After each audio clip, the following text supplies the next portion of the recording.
Okay, so over a year ago, I released the first two parts in my review series of Christopher Nolan's Dark Knight trilogy, and now I am finally finishing off with my review of The Dark Knight Rises. So I'm really excited to do this, so I'm just going to jump right into it. Starting with the negatives, one big negative I have is the fact that it's been 8 years since the last movie, and Bruce Wayne and Batman have just kind of gone into hiding. Like, I understand they're less criminals because of the Harvey Dent Act, and he's been blamed for Harvey Dent's murder, so he's wanted by the police. But, Batman's been out there fighting crime still, even when he's been wanted by the police in countless stories. And I think it's weird that Bruce Wayne locked himself in his house for 8 years, almost a decade, because his girlfriend died. That just doesn't seem like something Batman would do to me. But it did make it all the more satisfying when, he did come back and step into the role of Batman, so I really did like that. That kind of last part of it. Another thing I think is weird is Bane. I loved Bane in this movie. I thought his backstory was great. He was really menacing. I thought his writing was great. I liked a lot of things about him. I liked how they kind of made him more of a terrorist than a actual supervillain.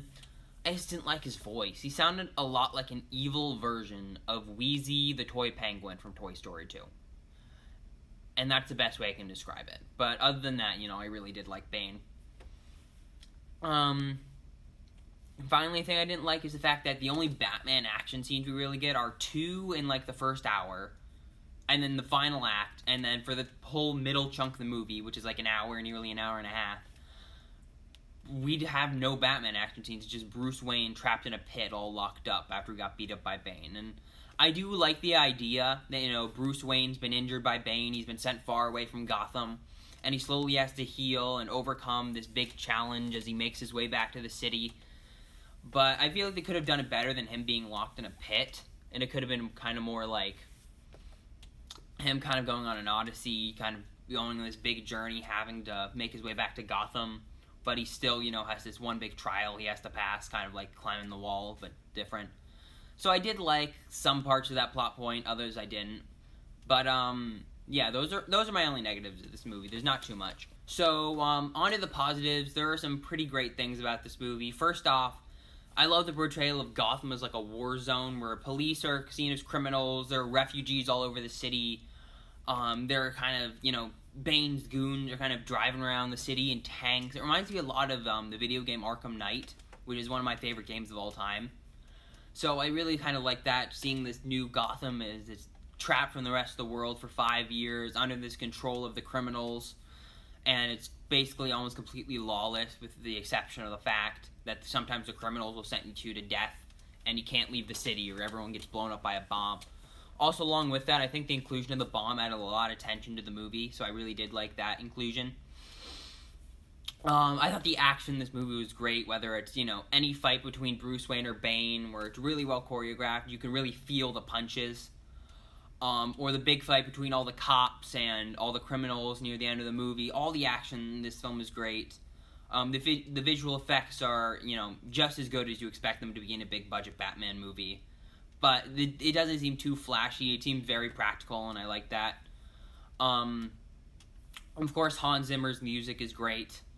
I liked a lot of the characters in this movie. Besides Bruce Wayne's kind of, I'm going to be gone for 8 years because I'm sad. I think he was really great, and this was a great finale to his story with him finally being able to retire.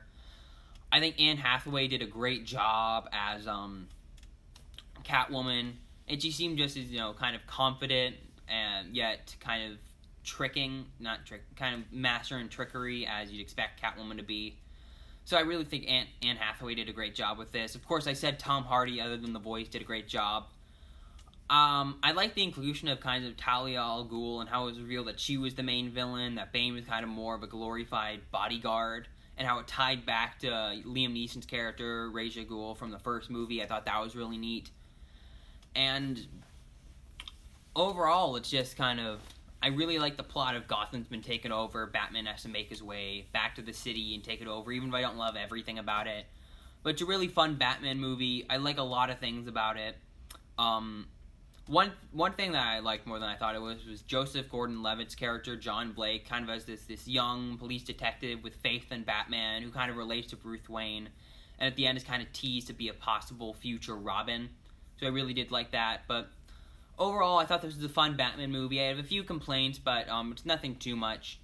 I liked it about as much as I like Batman Begins, and even though it's still a tier below The Dark Knight, which really can't be topped, it's still a really fun, great Batman movie, and it's a great bookend to a great trilogy, so I'd give it an 8.5 out of 10, really enjoyed it. So anyway, yeah, I have great future videos coming up with the Phineas and Ferb movie, Bill and Ted, and Mulan in the next couple of weeks, and then hopefully Tenet, we'll see, but I hope you guys liked the video, and I'll see you guys later. Bye-bye.